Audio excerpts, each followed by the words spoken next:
We were back on the trail this week, this time in Tennessee, for that spirited and surprising race to replace retiring Senate Leader Bill Frist. It's a very, very close race. The Republican is Bob Corker, a former mayor of Chattanooga and wealthy real estate developer who says he'll bring the Senate the kind of private sector experience it needs. And what I want to do in this race is take what I've become and working with you all across the state of Tennessee, I want to take that to Washington.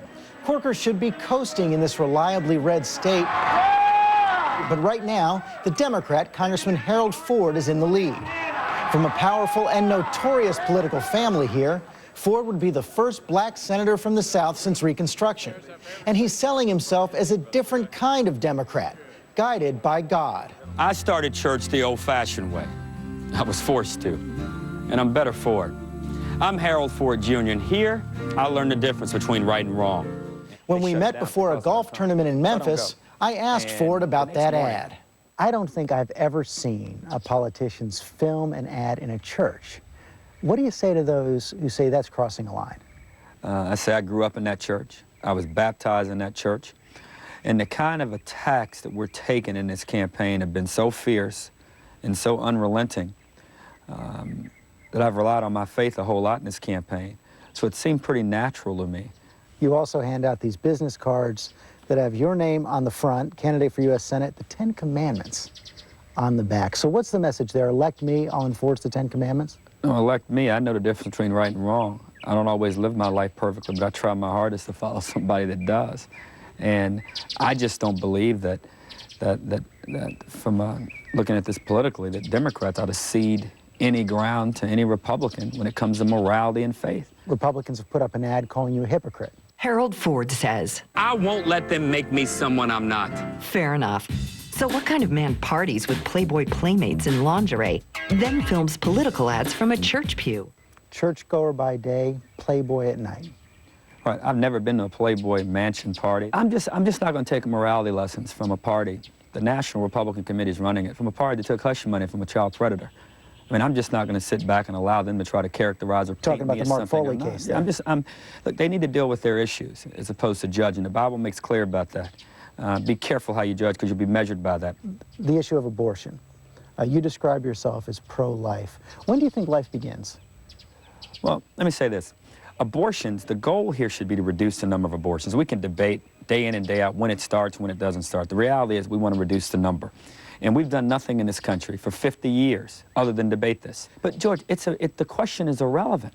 That question is irrelevant? Because the issue is abortions.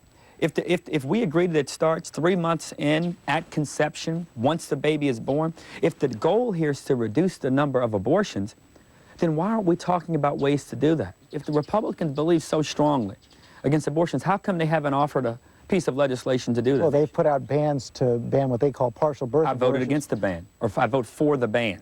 You voted against it 4 times. I voted against it. 7 of the 10 years I've been in the Congress. I had a changed experience about my 3rd year in the Congress. And a doctor here in Memphis called me and said, I want you to see something. What was it? No need to get into all of it, but he changed my mind on it.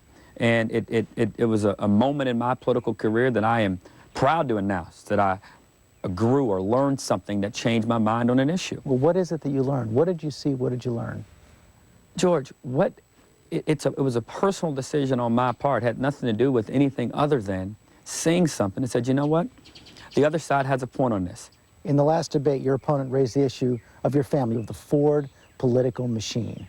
We had a Ford running for Congress on the Democratic primary ticket, and they lost. And so now there's a Ford on the independent ticket just to ensure that a Ford is in this seat. I think that's something that's unusual. Fair game? When you have nothing else to campaign on, I guess it is. I'm sure he wouldn't call the Bush family a political machine, but he has a different standard when it comes to my family. I make no apologies for the fact that my family's been involved in public service for more than 35 years. And I thank the voters of this city and this state for giving us that chance, and I hope that voters will give me a chance to represent the entire state. Your family has also had run-ins with the law. You've had 2 uncles had to resign their legislative positions because of charges of bribery and fraud. Your father was indicted, then acquitted on similar charges. What do you say to voters who are concerned that that kind of behavior might run in the family? Well, I love my family, and nothing you or my opponent or anybody can say will bring any distance between my family and I. But I'm running for the Senate. And until someone comes up with a recipe for picking family, then they should let me run for the Senate. My opponent has raised this issue, George, and in a lot of ways, it's a Hail Mary pass right here at the end of this race. He doesn't have anywhere else to go, doesn't have any record to defend or any vision to fight for. Let's talk about Iraq. You told me in 2002 you were proud of your vote for the war. Still Sure. proud? Naturally. If I knew then what I know now, I wouldn't have voted for it. At one point, I didn't think that President Bush would have even brought the resolution, but after hearing Vice President Cheney and others over the last few weeks indicate that they would have gone forward with the war in Iraq, even knowing what they know now, it raises serious questions about not only judgment, but sanity. Naturally. Sanity?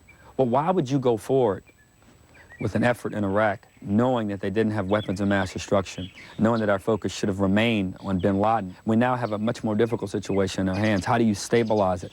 The example we see in Bosnia, that Joe Biden and Richard Lugar, Dick Lugar and Les Gelb and others have promoted, decentralizing the country, 3 regions. We're getting closer to that. The Iraqis actually voted something similar 48 hours ago. I was talking to James Baker about that last week. He said it's a recipe for an even worse civil war than we're seeing now. Well, that's the first time they've admitted that there's at least a civil war going on. And if we all agree there's a civil war, I don't know of any army of any civilization that's been able to referee successfully a civil war, so a new strategy is needed. If indeed the Bush administration, and I applaud Secretary Baker, if Secretary Baker is credible, if President Bush believes he is, he should allow the introduction of his plan to come sooner rather than later, and he should reconvene Congress as soon as Mr. Baker makes the recommendation for us to begin debating it before the election. If you win, you'll be the first African American in the Senate from the South since Reconstruction. How much of a factor is your race in this campaign? How much is race a factor in the race? I don't know. I mean, I'm who I am. God made me like this, and I think voters accept that. I'm proud of who I am. In this race, it hadn't been as much of an issue as some people from outside would view it.